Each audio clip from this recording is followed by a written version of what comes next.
మీరు చూస్తుంది ఏదో సినిమా గ్రాఫిక్స్ కాదు, ఆర్టిఫిషియల్ ఇంటెలిజెన్స్ అంతకన్నా కాదు. ఇది చరిత్రలో ఎప్పుడూ చూడని అతి భయంకరమైన వర్షాలు, ప్రజల జీవితాలను తలకిందులు చేసిన వరదలు, కుంభవృష్టితో అతలాకుతలమైన కామారెడ్డి జిల్లా కన్నీటి కథ.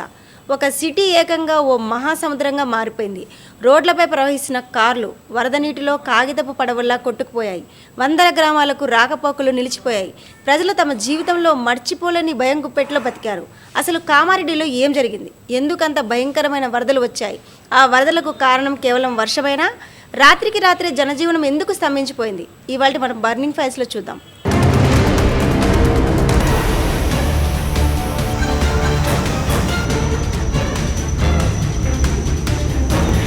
బంగాళాఖాతంలో అల్పపీడనం ఏర్పడడం సర్వసాధారణం. కానీ అది తెలంగాణ రాష్ట్రంలోని కామారెడ్డి ప్రజల జీవితాలను తలకిందులు చేస్తుందని ఎవ్వరూ ఊహించలేదు. సాధారణంగా 10 రోజుల్లో కురిసే వర్షం కేవలం 24 గంటల్లో కురిస్తే ఎలా ఉంటుంది?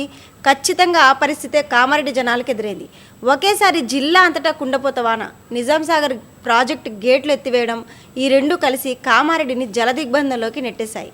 రోడ్లన్నీ నదుల్లా మారాయి, వంతెనలు కొట్టుకుపోయాయి, నగరంలోని కాలనీలన్నీ చెరువుల్లా దర్శనమిచ్చాయి. అసలు ఆ రోజు ఏం జరిగింది? ఏ ఏ ప్రాంతాలు నీట మునిగాయి?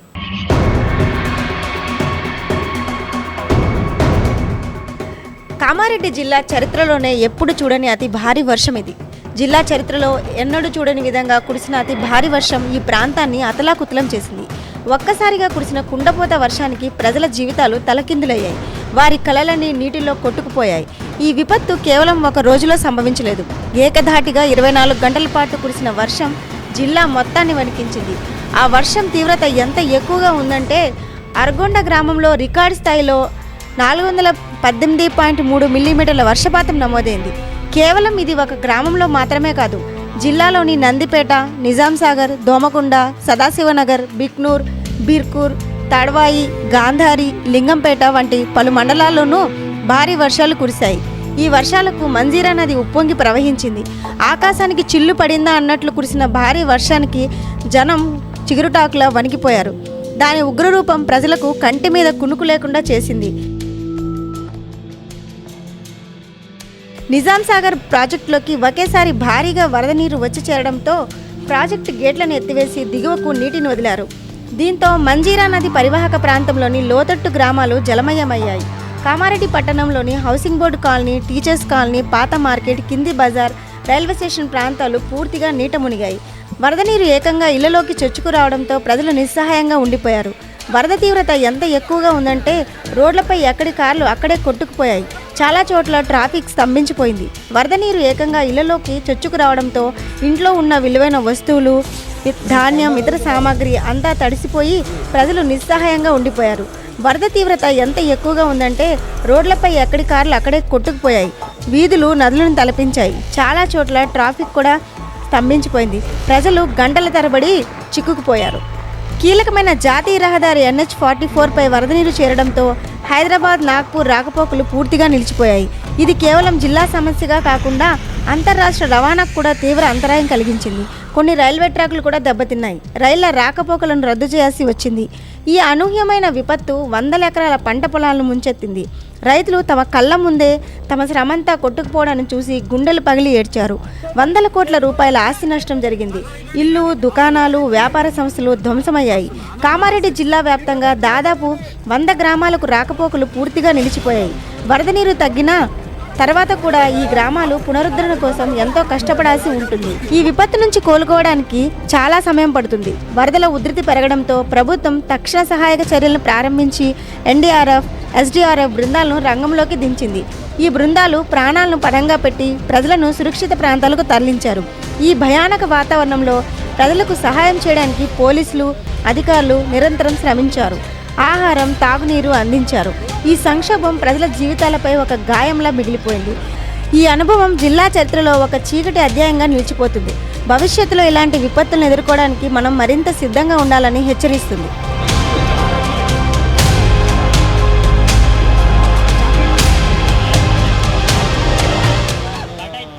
కేవలం భారీ వర్షాలే ఈ విపత్తుకు కారణమా? రాత్రికి రాత్రే కామారెడ్డి జలమయం అవ్వడానికి ఇంకేమైనా కారణాలు ఉన్నాయా? వాతావరణ శాఖ హెచ్చరించినప్పటికీ ఈ నష్టాన్ని ఎందుకు నివారించలేకపోయారు? ప్రభుత్వ నిర్లక్ష్యమా? అధికారుల అలసత్వమా? కామారెడ్డి పట్టణ నిర్మాణంతో పాటు వరద నీటి ప్రవాహానికి అడ్డుగా ఉన్న మనం చేసిన తప్పిదాలు కూడా ఈ విపత్తుకు కారణమయ్యాయా? వరదలకు ప్రధాన కారణం రికార్డు స్థాయిలో కురిసిన వర్షం అయినప్పటికీ పట్టణీకరణ, మానవ తప్పిదాలు కూడా ఈ విపత్తు తీవ్రతను మరింత పెంచాయి. కామారెడ్డి జిల్లాలో సంభవించిన వరద విపత్తు కేవలం ప్రకృతి ప్రకోపం మాత్రమే కాదని, మానవ తప్పిదాలు, నిర్లక్ష్యం కూడా ఈ విపత్తు తీవ్రతను పెంచాయని నిపుణులు కూడా విశ్లేషిస్తున్నారు. రికార్డు స్థాయిలో కురిసిన వర్షం వరదలకు ప్రధాన కారణమైనప్పటికీ మనం చేసిన కొన్ని తప్పులు ఈ విపత్తును మరింత భయంకరంగా మార్చాయి. ముఖ్యంగా కామారెడ్డి పట్టణంలో వరద నీరు సాఫీగా బయటకు వెళ్ళడానికి ఉన్న సహజ కాలువలు, నాలాలు చాలా చోట్ల కబ్జాలకు గురయ్యాయి. కొన్ని దశాబ్దాలుగా ఈ నీటి మార్గాలను ఆక్రమించి ఇళ్లతోనూ దుకాణాలతోనూ మూసివేశారు. దీంతో వరద నీటి ప్రవాహానికి అడ్డంకులు ఏర్పడ్డాయి. నీరు పారే మార్గం లేకపోవడంతో కాలువల్లో వెళ్లాల్సిన వరద నీరు నేరుగా కాలనీలోకి చొచ్చుకొని వచ్చింది. ఈ అక్రమ నిర్మాణాలు వరద నీటికి అడ్డుగోడల్లా నిలబడటంతో వరద తీవ్రత ఊహించని విధంగా పెరిగింది. అంతేకాకుండా పట్టణంలోని మురుగునీటి వ్యవస్థ సరిగా లేకపోవడం కూడా వరదల తీవ్రతకు మరో కారణం. పాతబడిన డ్రైనేజీ వ్యవస్థ ఎప్పటికప్పుడు పూడిక తీయకపోవడం వల్ల వరద నీరు ఎటు వెళ్ళలేక లోతట్టు ప్రాంతాల్లోని కాలనీల్లోకి చొచ్చుకు వచ్చింది. గతంలో ఈ ప్రాంతాల్లో ఎప్పుడూ ఇటువంటి వరదలు రాలేదని స్థానికులు చెబుతున్న మాటలు ఈ విపత్తుకు మానవ తప్పిదాలే ప్రధాన కారణమని స్పష్టం చేస్తున్నాయి. నిజాంసాగర్ ప్రాజెక్టు నుంచి భారీగా వచ్చిన వరద నీరు స్థానిక వాగులు, వంకల నీరు కలవడంతో వరదల ఉధృతి ఊపందుకుందని నిపుణులు విశ్లేషిస్తున్నారు. ఈ అకాల వర్షాలకు అప్పటికే నిండి ఉన్న చెరువుల కట్టలు బలహీనపడి ఒకదాని తర్వాత ఒకటి తెగిపోయాయి. ఉదాహరణకు నిజాంసాగర్ ప్రాజెక్టు నుంచి వరద నీరు దిగువకు వదిలిపెట్టినప్పుడు అది మంజీరా నదిలోకి చేరుతుంది. మంజీరా నదిలోకి వరద నీరు భారీగా చేరినప్పుడు దాని కాలువల ద్వారా వాగులు, చెరువులు ఉప్పొంగుతాయి. కానీ ఆ కాలువలకు కూడా అడ్డంకులు ఉండడంతో వరద నీరు వ్యవసాయ భూములు, ఇళ్ల మీదుగా ప్రవహించి భారీ ఆస్తి నష్టాన్ని కలిగించింది. మనుషుల స్వార్థం కోసం ప్రకృతి మార్గాలను ఆక్రమించడం, ప్రభుత్వాలు సరైన నిర్వహణ వ్యవస్థ చేపట్టకపోవడం ఈ భయంకరమైన వరదలకు కారణమయ్యాయి. మానవ తప్పిదాలు ప్రకృతి విపత్తును మరింత భయంకరంగా మార్చేయడానికి ఇది ఒక స్పష్టమైన ఉదాహరణ. ఈ విపత్తు నుంచి ప్రభుత్వం, ప్రజలు గుణపాఠం నేర్చుకోవాల్సిన అవసరం ఉంది.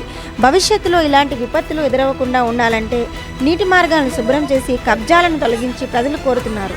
పాత చెరువులను పునరుద్ధరించడం, కొత్త డ్రైనేజీ వ్యవస్థలను నిర్మించడం, అక్రమ నిర్మాణాలను తొలగించడం వంటి చర్యలు తక్షణమే చేపట్టాలని ప్రజలు డిమాండ్ చేస్తున్నారు.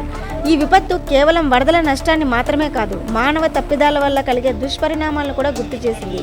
కామారెడ్డి పట్టణంలో వరద నీరు సాఫీగా బయటకు వెళ్ళడానికి ఉన్న కాలువలు, నాలాలు చాలా చోట్ల కబ్జాలకు గురయ్యాయి. ప్రకృతి ప్రకోపానికి, మానవ తప్పిదాలకు బలైపోయిన కామారెడ్డి ప్రజల పరిస్థితి ఇప్పుడేంటి? వారికి ప్రభుత్వం ఎలాంటి సహాయం అందిస్తుంది? తమ సర్వస్వాన్ని కోల్పోయిన కుటుంబాలు ఎలా కోలుకుంటాయి? ఈ కన్నీటి సుడిగుండం నుంచి ఎప్పుడు బయటపడతాయి? ఇవన్నీ మనందరి మనసుని కలిచివేసే ప్రశ్నలు. कामारेड्डी में बहुत डेंजर जोन में है, बहुत टूट गए, बहुत कॉलोनी भी अंदर पानी में भर गया, सब परिस्थिति हो गया। वो हम प्यार कर रहे क्या कोई भी बाहर न को आओ, कहाँ से वहाँ है, कुछ प्रॉब्लम है तो फोन करो, हेल्पलाइन नंबर है। इसमें बहुत तकलीफ होगा, कल बहुत आदमी को दिक्कत ही होगा, इधर कॉलोनी भी थोड़ा दिक्कत होगा, बिल्डिंग पे था पूरा आदमी को बहुत दिक्कत हो गए। डॉक्टर भी आया था, कल भी रिक्शू भी हुआ था, वो लोग भी क्या ही बोला तो खाली बात करके चले गए, वीडियो निकाल के चले गए, मगर बारिश हो रहा है 3-4 दिन से बोल के बोला, कोई भी रिस्पांसिबल नहीं लिया। रात भर पूरा भी खाना भी नहीं खाया थोड़ा आदमी। లాస్ట్ ఇయర్ కూడా ఫ్లో వచ్చింది, కాకపోతే కొంత మట్టుకు ఒక మోకాల వరకు వచ్చి వెళ్ళిపోవడం జరిగింది. కానీ నిన్న మధ్యాహ్నం పొద్దున 11 గంటలకు స్టార్ట్ అయ్యి సార్, ఒక్క 3 నిమిషాల లోపల మొత్తం సార్ మోకాల వరకు ఇక్కడ దాకా వాటర్ వచ్చింది సార్. ఓన్లీ 3 to 5 మినిట్స్ లోపలనే వెంటనే మేము వచ్చేసి ఇక్కడ లేదు కాబట్టి ఈ మెట్లు ఎక్కి ఉంటుంది. అక్కడ నుంచి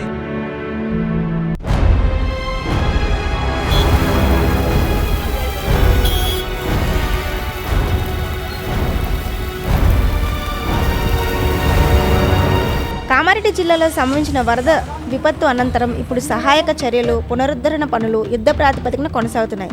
వరదలు తగ్గుముఖం పట్టినప్పటికీ అవి మిగిల్చిన నష్టం ఊహించినంతగా ఉంది.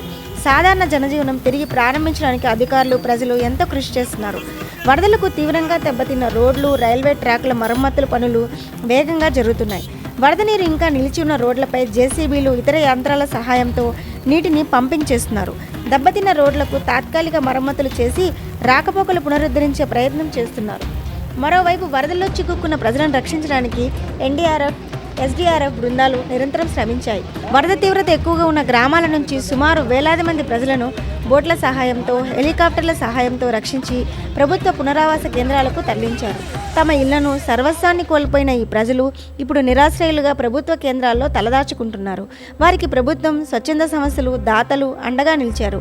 ఈ కేంద్రాల్లో వారికి ఆహారం, పరిశుభ్రమైన తాగునీరు, బట్టలు, మందులు అందిస్తున్నారు. చాలామంది యువకులు, స్వచ్ఛంద సంస్థలు ముందుకు వచ్చి బాధితులకు స్వచ్ఛందంగా సహాయం అందిస్తున్నారు, వారిని ఆదుకుంటున్నారు. వరద నీరు ఎక్కువగా ఉన్న ప్రాంతాల్లో డ్రోన్ల సహాయంతో ఆహార ప్యాకెట్లను కూడా సరఫరా చేస్తున్నారు. అయితే వర్షాలు తగ్గుముఖం పట్టినప్పటికీ వరదలు మిగిల్చిన సమస్యలు ఇంకా ప్రజలను వేధిస్తున్నాయి. కొన్ని గ్రామాలకు ఇంకా రాకపోకలు నిలిచిపోయాయి. రోడ్లపై చేరిన నీరు పూర్తిగా తగ్గిపోవడానికి ఇంకా సమయం పడుతుంది. వరద ఉధృతికి దెబ్బతిన్న విద్యుత్ సరఫరా వ్యవస్థ ఇంకా పునరుద్ధరించబడలేదు. దీంతో గ్రామాలు, కాలనీలు చీకట్లో మగ్గుతున్నాయి. ఈ పరిస్థితులు ప్రజలకు మరింత ఇబ్బందులు కలిగిస్తున్నాయి. ప్రభుత్వం వరద బాధితులకు ఆర్థిక సహాయం ప్రకటించినప్పటికీ ఈ నష్టాన్ని పూర్తిగా భర్తీ చేయడం అసాధ్యమని బాధితులు కన్నీటి పర్యంతం అయ్యారు. తమ జీవితాల్లో ఇంతటి విపత్తును ఎప్పుడు చూడలేదని, తమ సర్వస్వాన్ని కోల్పోయి నిరాశ్రయులమయ్యామని వారు గుండెలు పగిలేలా ఏడుస్తున్నారు. వరదలు తగ్గుముఖం పట్టిన తర్వాత నీరు నిలిచిపోయిన చోట్ల అంటువ్యాధులు ప్రబలే అవకాశం ఉంది. ఈ ప్రాంతాలు ప్రజల ఆరోగ్యానికి తీవ్రమైన ముప్పును కలిగిస్తున్నాయి. దీనిపై ప్రజలు అప్రమత్తంగా ఉండాలని వైద్య నిపుణులు సూచిస్తున్నారు. ప్రభుత్వం ఈ దిశగా కూడా తగు జాగ్రత్తలు తీసుకుంటుంది. వైద్య శిబిరాలను ఏర్పాటు చేసి బాధితులకు వైద్య సేవలు అందిస్తుంది. భవిష్యత్తులో ఇలాంటి విపత్తులు ఎదురవ్వకుండా ఉండాలంటే ప్రభుత్వం కఠినమైన చర్యలు తీసుకోవాలని, నీటి మార్గాలను శుభ్రం చేసి కబ్జాలను తొలగించాలని, మరుగునీటి వ్యవస్థను మెరుగుపరచాలని ప్రజలు కోరుతున్నారు. కామారెడ్డి తిరిగి సాధారణ స్థితికి రావడానికి చాలా సమయం పడుతుంది. ఈ విపత్తు నుంచి కోలుకోవడానికి ఆ ప్రాంత ప్రజలకు మనమంతా సహాయం చేసి వారికి మరింత ధైర్యం అందించాలి. తెలంగాణ కామారెడ్డిలో జరిగిన ఈ జలప్రలయం మనందరికీ ఒక గుణపాఠం. ప్రకృతిని విస్మరిస్తే ఎదురయ్యే విపత్తుల గురించి ఇది ఒక హెచ్చరిక. ఈ వీడియో మీకు నచ్చినట్లయితే లైక్ చేసి షేర్ చేయండి. మరిన్ని ఇలాంటి వీడియోల కోసం మా ఛానల్ను సబ్స్క్రైబ్ చేసుకోండి.